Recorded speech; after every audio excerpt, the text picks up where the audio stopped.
जब आप लैपटॉप खरीदने के बारे में सोचते हैं तब लेनोवो का ख्याल तो आपके मन में आया ही होगा।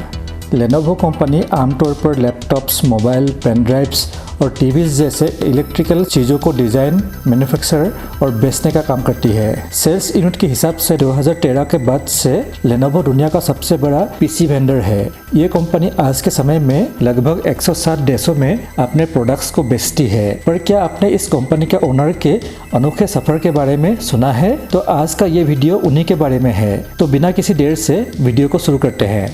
तो कहानी की शुरुआत होती है 1944 में, जब चाइना के जेनजियांग नाम की जगह में लियू स्वानजी का जन्म हुआ। उनके पेरेंट्स एक लोअर मिडिल क्लास फैमिली में बिलोंग करते थे। उन्हें बहुत सारी फाइनेंशियल डिफिकल्टीज फेस करनी पड़ी। उनका बचपन का सपना था मिलिट्री के पायलट बनना।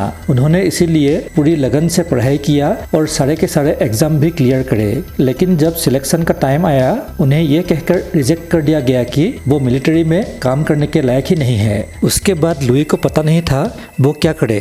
वो सोचे कंप्यूटर के बारे में पढ़ते हैं, क्योंकि उन्हें उसमें थोड़ा इंटरेस्ट था। तो उन्होंने शंघाई के जिडियन यूनिवर्सिटी ज्वाइन किया, लेकिन वहाँ उनको मनपसंद सब्जेक्ट्स नहीं मिले और उन्हें रडार की पढ़ाई से काम चलाना पड़ा। इसकी वजह से उन्हें कंप्यूटर के बारे में जानने का अच्छा खासा मौका मिला। आगे चलकर 1970 में उन्होंने CAS मतलब चाइना एकेडमी ऑफ साइंस में काम किया। वहाँ काम करना उन्हें बहुत अच्छा लगता था, पर वहाँ के सैलरी से वो बिल्कुल खुश नहीं थे। उन्हें सिर्फ 100 युआन यानी कि लगभग 1100 रुपये महीने के मिलते थे। अपने इस कम सैलरी से वो बहुत परेशान थे। 1 नवंबर 1984 को लियू ने जहाँ वो काम करते थे वहाँ से कुछ पैसे लोन लेकर 10 इंजीनियर्स को हायर किया और अपनी एक छोटी सी कंपनी खोली। इस कंपनी का नाम लियू ने लेजेंड रखा। उस टाइम स्टार्टअप्स पर चाइना की सरकार सपोर्ट नहीं करती थी, तो लियू को फंडिंग से रिलेटेड बहुत तकलीफों का सामना करना पड़ा। उन्होंने पैसे कमाने के लिए टीवी इंपोर्ट करने का ट्राई किया, लेकिन उसमें वो फेल हो गए। फिर डिजिटल वॉच इंपोर्ट करने का ट्राई किया, वो काम भी नहीं चला, क्योंकि वो और बाकी 10 लोगों की टीम में से कोई भी बिजनेस के बारे में ज़्यादा नहीं जानता था। लेकिन वो अपने गलतियों से सीखते रहे।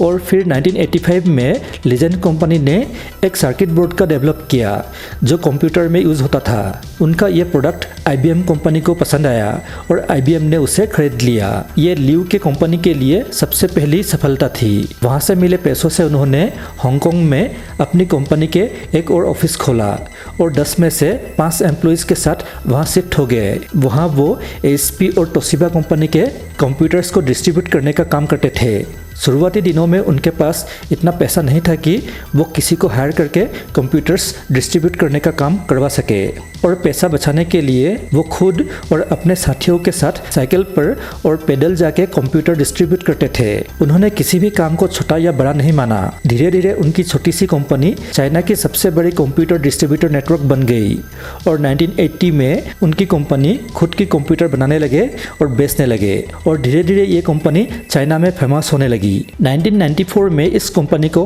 हांगकांग स्टॉक एक्सचेंज में लिस्ट किया गया। उस टाइम इसका फाइनेंस करीब $30 मिलियन था और कंपनी करीब 1 मिलियन PC बेच चुकी थी। सन 2000 में ये कंपनी चाइना का बेस्ट सेलिंग कंप्यूटर ब्रांड बन गया और इसने चाइना का मार्केट लीडर IBM को भी पीछे छोड़ दिया। पर सन 1990 में उनकी कंपनी को करप्शन के एलिगेशंस लगाए गए, जिसके वजह से कंपनी का रेपुटेशन गिर गया। बाद में गवर्नमेंट इन्वेस्टिगेशन भी हुई और गवर्नमेंट को करप्शन का कोई भी सबूत नहीं मिला। इसकी वजह से उनको कुछ नहीं हुआ, पर कंपनी का रेपुटेशन गिर गया। उन्हें काफ़ी मेहनत के बाद उस रेपुटेशन को वापस लाने में वो सफल हुए। सन 2002 में कंपनी मोबाइल फ़ोन्स भी बनाना शुरू कर दिया और 2003 में अपनी कंपनी के नाम को लीजेंड से हटाकर लेनोवो ग्रुप लिमिटेड रख दिया। इसके लिए उन्होंने 200 मिलियन युआन खर्च किया और 2006 में वो माइक्रोसॉफ्ट से विंडोज़ सॉफ्टवेयर खरीदने के लिए $1 बिलियन की डील की।